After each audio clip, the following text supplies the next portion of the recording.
이렇게 풀어서 오랜 시간 얘기하는 건 교장 선생님한테도 제가 그렇게 오랜 시간을 얘기를 잘 못한다고 말씀드렸는데 사실은 이 귀산촌 사례 같은 경우는 여러분이 어떻게 해서 이런 교육을 받게 되시고 어떻게 귀산촌에 관심을 가지게 되셨는지 각자 입장이 다 다르실 건데 그냥 제 사례를 한번 얘기해 드리면 그래도 다양한 경우가 있구나 그렇게 느끼실 것 같아서 대부분 오랫동안 귀산촌이나 귀농을 생각하시고 이 교육을 받으시는 분들이 더 많으신가요? 아니면은 요 근래에 그런 관심을 가지신 분들이 더 많으신가요? 한 3년 이상 귀산촌에 관심을 가지시거나 생각을 가지실 분들 계신가요 혹시?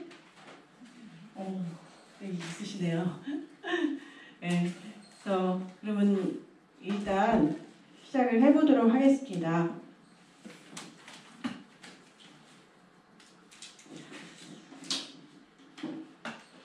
저는 홍천이 전혀 연고지가 아니고요. 홍천을 지나가면서만 알았지 들릴 일도 그렇게 없었습니다.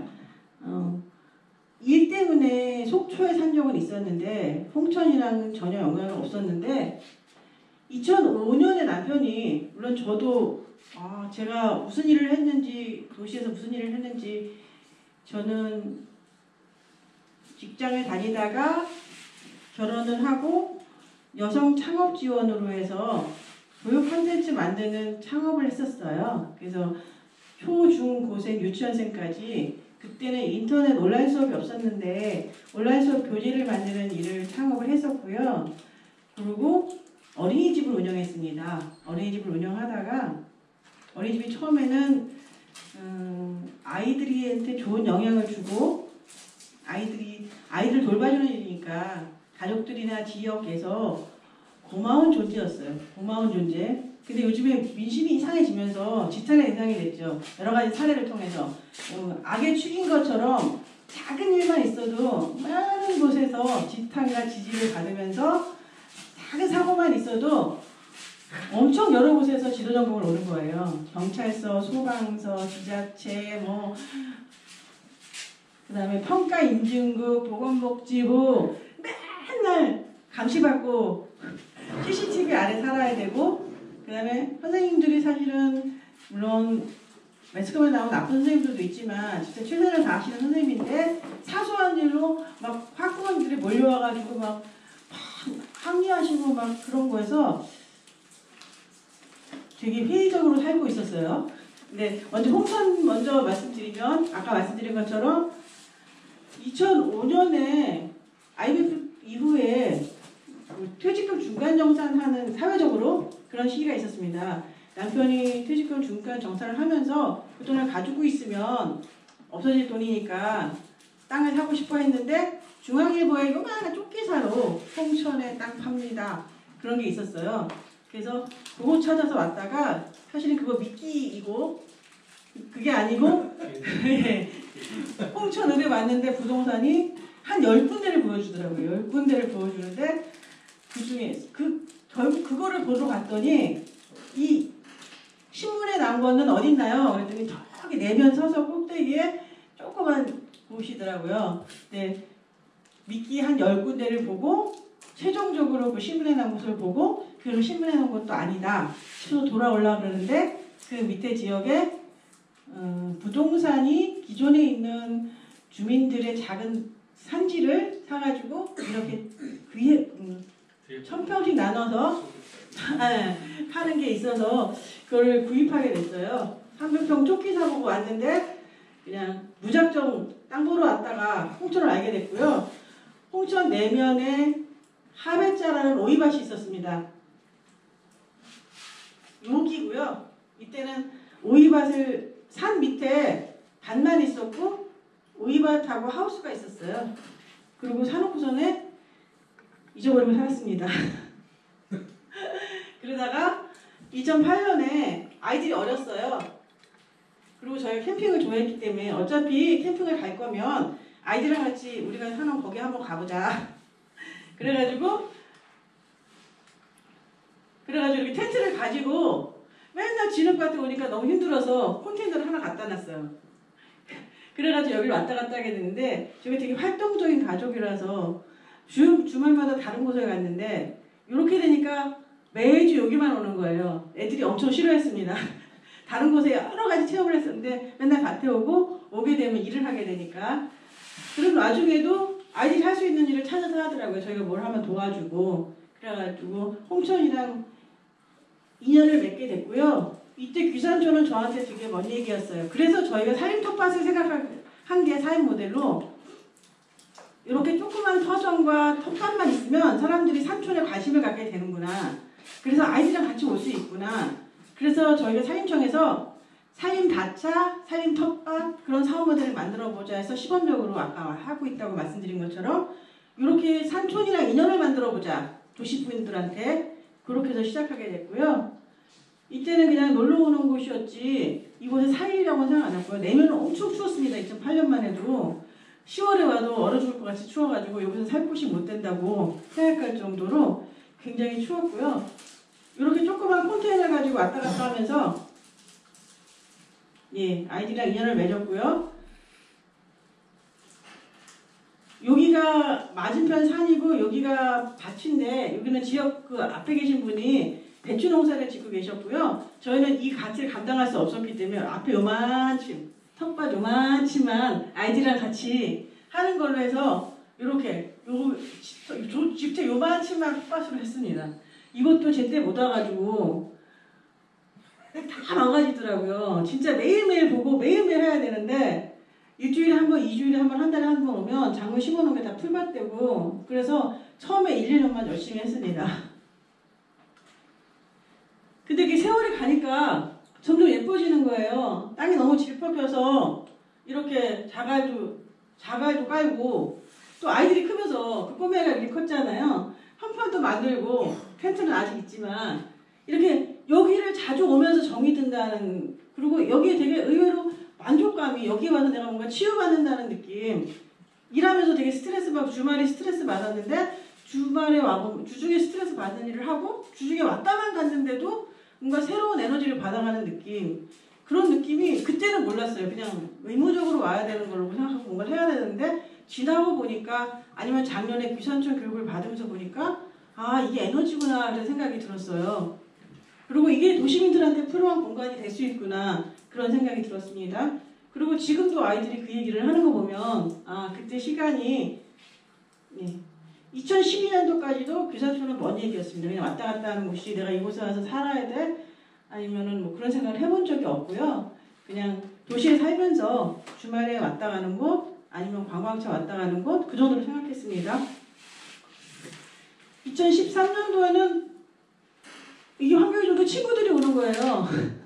친구들이 와서 막 텐트 치고 사람들이 맨날 와서 자기네도 오고 싶고 여기 한번 조금만 좀 빌려달라 그러고 그래서 아 우리만 만족하는 곳이 아니고 나랑 연결된 사람들이 와서 여기서 즐길 수 있었구나 주말 시간을 그래서 이게 좋은 계기가 되겠네 그래서 그런 생각을 하게 됐고요. 지금 여기 살지 않습니다. 지금 작년 자작나무만 해도 지금은 10년이 지나다 보니까 농막은 낡아졌지만 나무는 이렇게 무성해졌어요. 나무는 이렇게 무성해지고 그때 아이들이랑 심은 자작나무나 그런 것들이 10년 사이에 막 울창한 주위에 됐고 풀도 이렇게 많아졌습니다. 근데 농막은 점점 망가지고 있고 이 층도 저희 가족들이 만들었어요. 진짜로. 근데 되게 힘들고 막 몸살약 먹으면서 만들었는데 이런 것들을 주위의 사람들이 오면서 나도 해보고 싶다. 그럼 땅 조금만 빌려달라 뭐 그런 얘기를 많이 하시더라고요. 그래서 작년에 귀산촌 교육 받으면서 이게 사업 모델로 한번 해볼까 그런 생각을 했었어요. 큰 돈은 안 되겠지만 그래도 이웃이랑 같이 즐길 수 있고 그냥 생활비만 나오는 정도의 모델도 괜찮겠다 그런 생각도 했었습니다. 이때만 해도 귀산촌은 먼 얘기였고요. 이거는 남편이 이 모든 것은 제가 아니고 남편이 좋아하는 일이었습니다. 이 풀 깎는 것도 이런 사배제 삼방이라는 이름을 만드는 것도 좋아하니까 따라오고 귀산촌을 한다 그러면 저는 도시에 있으면서 왔다 갔다 할게 그 정도였지 제가 직접 이곳에 와서 저는 일을 되게 좋아하는 사람이라서 시골에 와서 무료할까봐 아니면 할 일이 없을까봐 그런 걱정 때문에 올 생각을 전혀 못했었어요. 물론 농사일이 바쁘고 저도 농사를 해봤지만 이게 안 해본 사람이 그거를 해서 수익으로 만들기는 어렵겠다. 그런 생각을 가지고 있었기 때문에 그거는 체험식으로 도시민이랑 같이 연계돼서 할 수 있는 일이면 모를까 그거로 그걸 작물로 소득을 결정적으로 저희가 처음에 콩농사를 해봤습니다. 콩농사를 해보면서 아버님 어머님이 상주하시면서 했는데 마이너스가 나고 그래서 아버님이 농사는 절대 하면 안 된다. 그리고 어머님이 헬쭉해서 와가지고 형제들한테 엄청 지탄받았습니다. 어르신들 거기다 모셔다 놓고 노인들 막 헬쑥하게 만들었다. 그래서 이거는 어렵겠구나 하는 생각을 했었고요. 그때부터 저희가 하베째 삼방이라는 블로그를 운영하기는 했어요. 처음에 그 땅을 사고 그 땅이 이제 조금씩 가족들이나 친구들이나 오면서 조금 바뀌는 모습 그런 모습을 오시는 분들이 보고 싶어해서 공개된 있으면 좋겠다 싶어서 하나 만들었는데 저희가 이걸 이용하진 않지만 여러분한테 이걸 말씀드리는 게 작년에 저희가 귀산촌 교육을 받으면서 강원인재개발원에 창업교육을 시청했었어요. 시청했는데 그게 뭔지 모르고 그냥 교육이라는 사업계획서 만들어준다 그래서 농장을 어떻게 활용해서 사업계획을 만들 수 있을까 싶어서 저희 지원사업도 있지만 저는 이제 경영체 지원사업이니까 한 신청을 했는데 인재개발에서 이 블로그 있는 걸 되게 좋게 생각하시더라고요.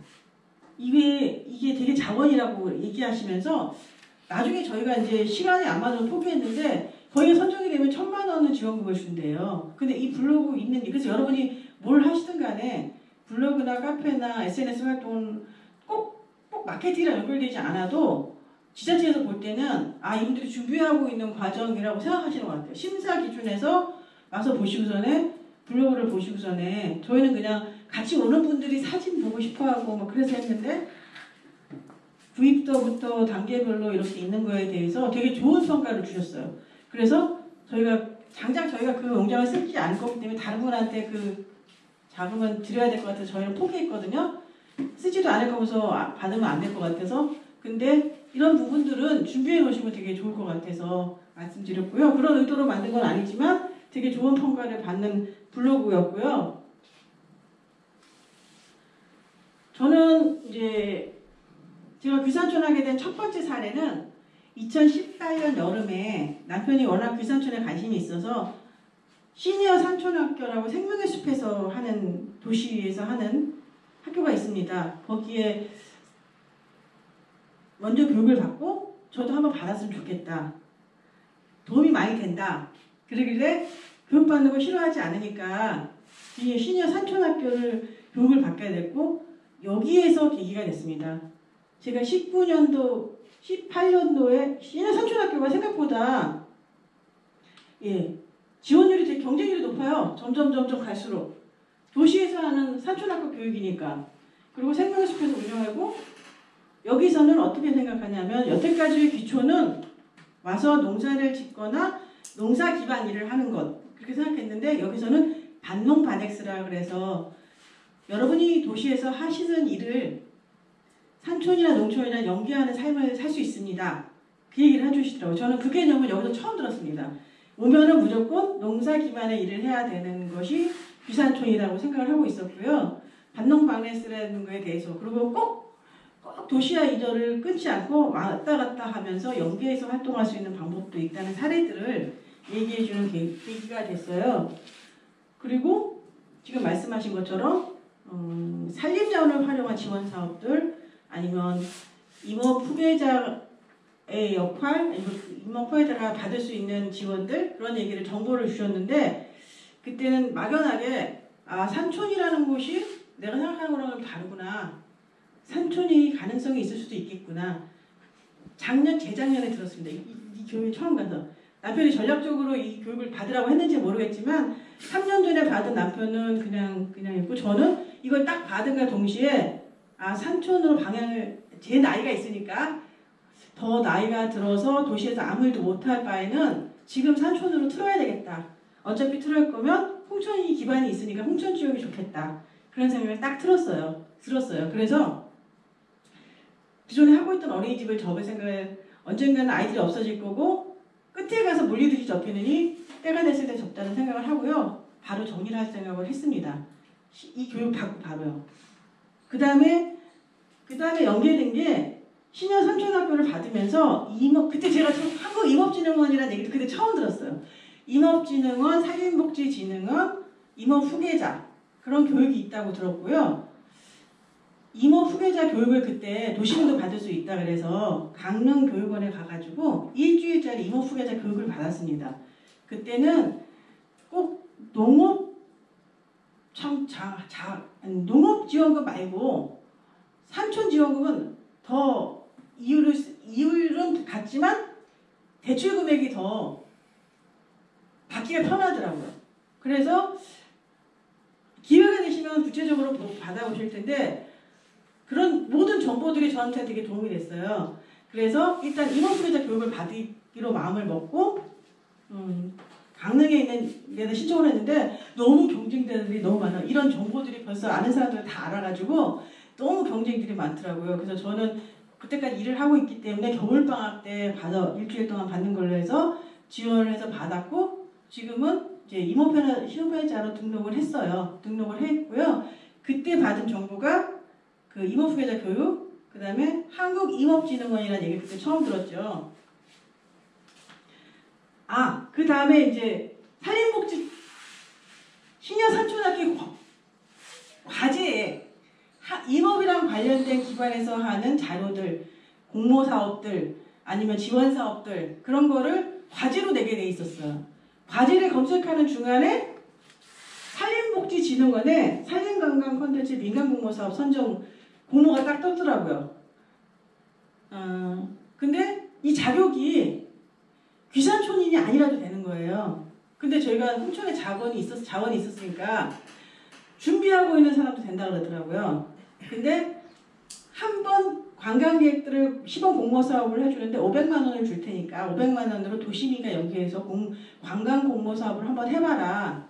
그래서 저희가 그냥 신여 삼촌학교 교육을 받는 중에 과제로 봤으니까 마감 이틀 전에 받고요. 이틀 전에 받고 마감한 날은 전학을 가야 됐어요. 그래서 하루 전에 저녁에 제가 반 쓰고 그냥 많이 쓰진 않고 제가 하는 거 생각하는 거 쓰고 그 다음날 남편이 반 써서 제출을 했고요.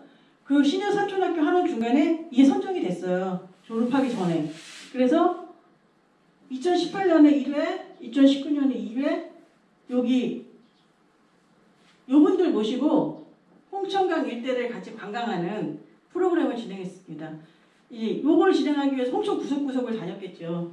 여기 어디 가면 좋을까? 저희도 홍천을 그렇게 많이 알진 않았으니까 어디 가면 사람들이 좋아할까? 우리는 어디 가서 좋았나? 그런 것들을 찾아서 계획을 잡았고 코스를 잡았고 그 코스대로 이분들을 데리고 3번을 이제 같이 다녔어요. 이거는 관광은 아니고 그러니까 시범 공모사업이다 보니까 산촌이 관광으로 활성화될 수 있는 방법을 같이 체험하는 공모사업이었기 때문에 이게 선정이 되면서 아직 가능성이 있구나. 사람들이 저희는 이거 지원하면서 이런 말이 있어요. 짜고 차는 고수업이다. 우리가 넣어봤자 안 된다.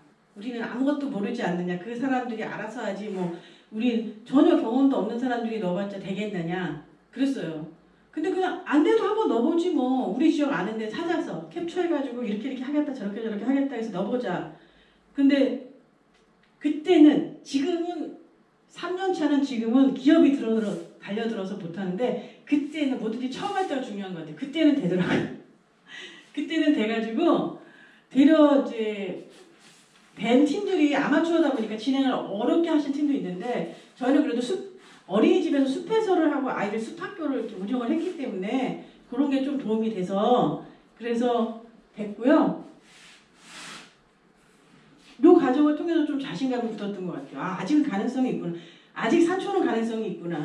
도시보다 경쟁률이 약하구나.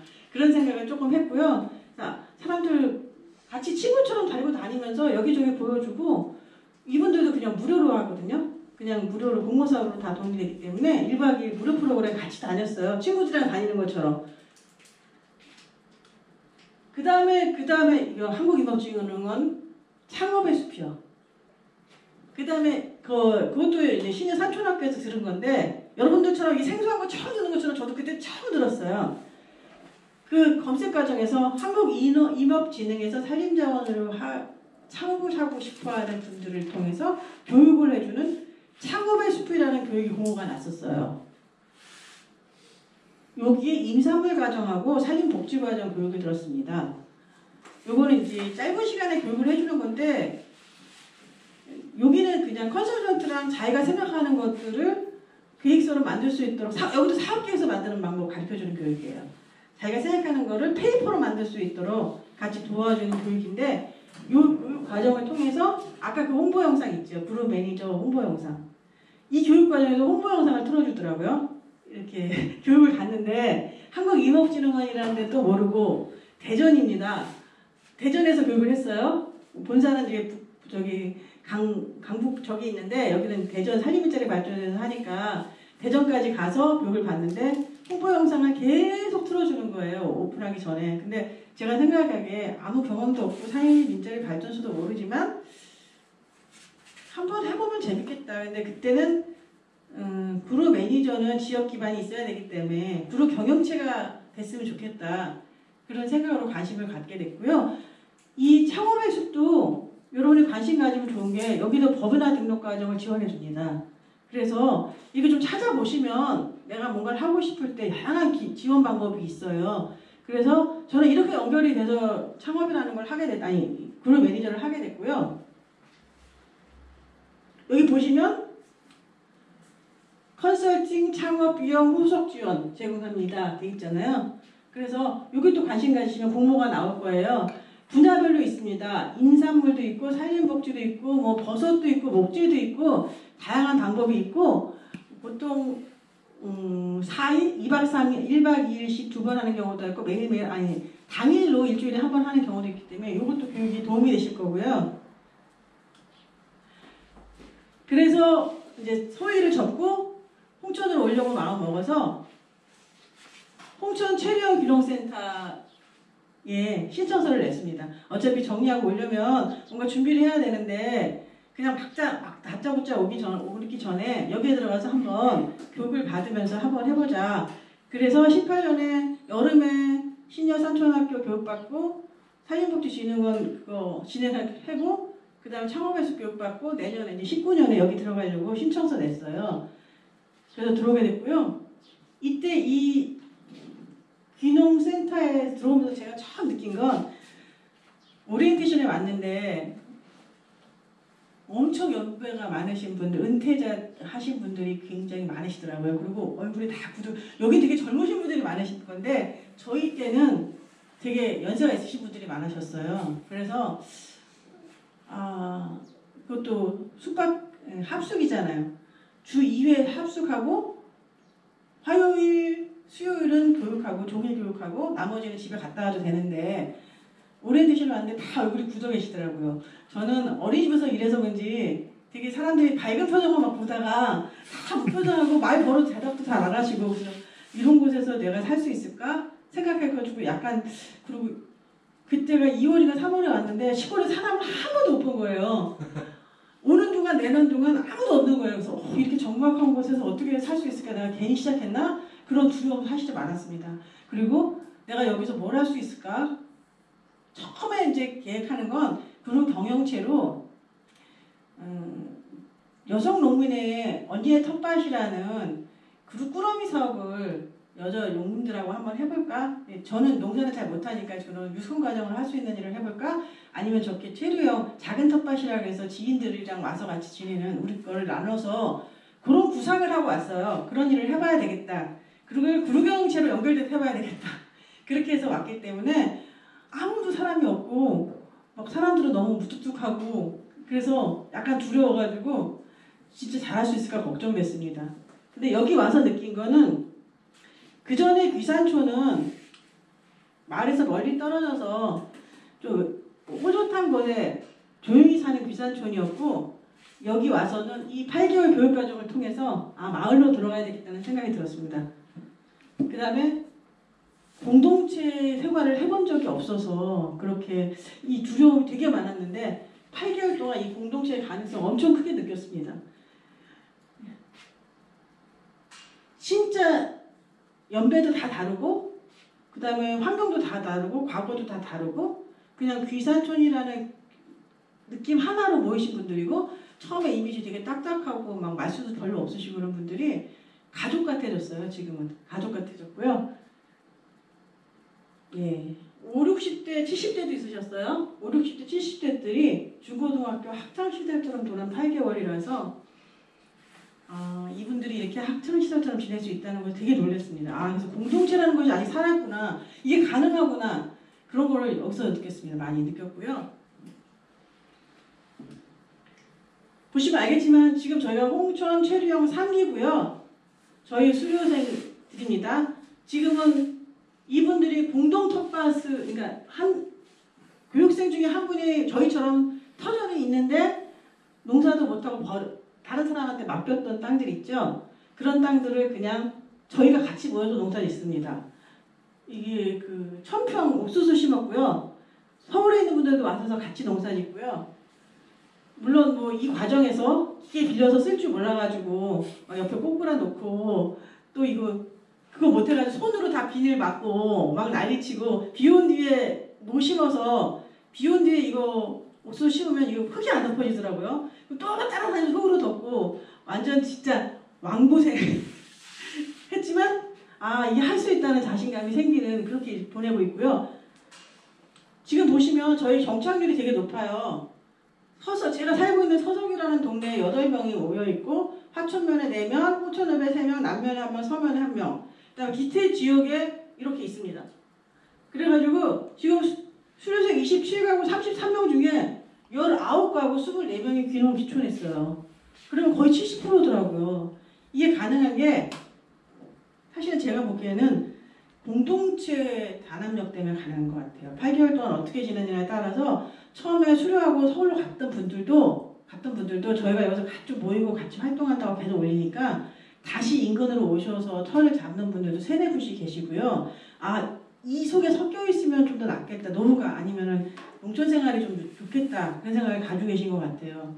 이거는 물론 운영위원장을 하신 분하고 그 다음에 같이 협력하신 분들이 많이 도와서 그러겠지만 제가 도시에서 느끼던 5, 60대 공동체를 운영하고 같이 살 수 있다는 그 불가능하다고 생각하는 것들을 아직 1년이긴 하지만 뭐 1년 다르고 2년 다르고 3년 다르다고 그랬지만 그래도 어쨌든 이 공동체에 속해 있고 싶어요. 저도 바빠도 여기 모이면 꼭 가고 싶고 도시민들도 저희가 충주에서도 충주에 정착한 분들이 집들이 한다면 충주에 다 가는데 다 갑니다.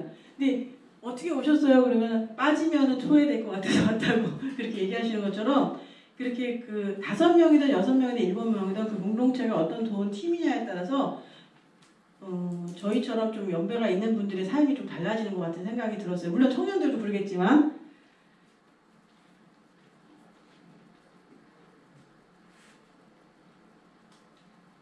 예.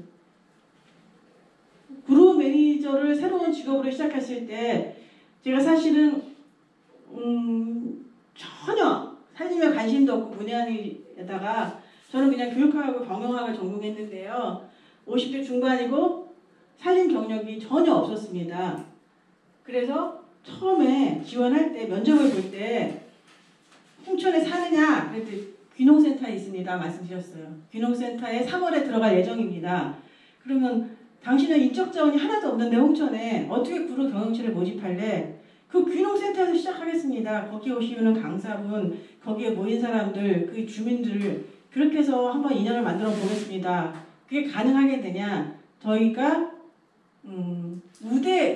우대사항은 지역생활, 지자체의 공동체 생활을 하신 분이 우대사항인데 저는 주소지만 옮겨놓은 상태였거든요. 그렇기 때문에 그 가능성이라는 건 어떻게 보는지에 따라 다를 것 같아요. 예, 제가 어떤 일을 했는지 됐고 이런 것들은 제가 여기 와서 시골에 오면 혹시 도움이 될까 싶어서 준비 과정으로 따는 자격증이었고요. 여기 보시면은 원래 모집 공고에 경력자 우대라고 되어 있습니다. 경력자가 어떤 애냐면 지자체 활동을 했거나 마을 상호장을 했거나 공동체 활동을 했거나 그런 사람 무대라고 돼 있고요. 인적 자원이 있어야 된다고 돼 있었습니다. 근데 다 좀 무시했어요. 떨어지면 어때? 그냥 경험상 해보는 거야. 그래서 우선이 아니고 차선도 가능성이 있다고 말씀드리고 싶은 게 제가 지원할 때도 왜 지원했냐고 물어보더라고요. 그래서 그룹 경영체를 하고 싶은데 저희가 홍천에 아는 사람이 없어서 누가 되든 홍천의 그룹 매니저가 되면 저도 같이 지원했으니까 알 수 있지 않을까요? 그래서 지원했습니다. 그랬더니 막 쪼는 거예요. 그래서 안 됐구나 그러고 대전까지 KTX 타고 나갔다 그러고 갔는데 그래도 운 좋게 돼가지고 왜 됐냐고 물어봤더니 가능성 때문에 됐다고 말씀하시면서 긍정적인 마인드, 될 수 있다고 생각하는 마인드가 중요하다고, 그리고 그룹 경영체를 뽑아도 그런 경영체를 뽑으라고 그렇게 하시더라고요. 대화를 해보면 안 되는 이유보다 될 수도 있는 이유를 많이 찾는 사람들, 그리고 그 가능성을 또 가능성이 아닌 확신으로 만들어주는 게 그룹 경영 매니저의 일이다. 근데 처음에 제가 지원했을 때 사실은 막막한데 그게 될 수 있다고 생각하는 게 좀 획기적이었다. 그렇게 생각하시는 거예요. 그래서 매니저의 역할도 그리고 경영체의 역할도 가능성을 만들어주고 가능성을 확신시켜주는 역할이구나. 그때 처음 알았고요. 그래서 저는 다른 매니저들보다 지자체 인적 자원이 아주 확실한 분들이 되게 많이 있어요. 그룹 매니저들 중에서도. 그분들은 그 그룹 경영체를 뽑기도 수월하고 아니면 지자체에 연결해주는 것도 수월해요. 매니저의 역할이죠. 능력이 있는 매니저들은 공동체랑 지자체랑 엮는 역할도 잘 해주십니다. 근데 시간이 지나면서 제 단점이 아니라는 게 느낀 게 그룹 경영체 모집 공고에서 여러 경영체가 신청을 하잖아요. 그러면 탈락되시는 분이 계시잖아요. 그런데 개인적으로 신분이 있는 분들은 그게 막 속상하시고 억울해서 막 임업진흥원이나 산림일자리 발전소에 항의를 하세요. 그리고 매니저들도. 근데 저는 아무도 모르잖아요. 공평하게 심사했고 공평하게 됐고 떨어진 분들에 대해서도 제가 미안하지 않아요. 제가 심사한 게 아니고 제 인적 자원이 아니기 때문에 그런 것들이 되려 단점이 장점이 될 수 있다는 경험을 많이 했고요. 그래서 개인적으로 친한 사람을 뽑은 게 아니고 개인적으로 얽혀있는 사람들을 뽑지 않았기 때문에 이제채 하지 않아서 사업을 할 때도 되고 안 되고 가능성을 말할 때 되게 쿨하게 말할 수 있습니다.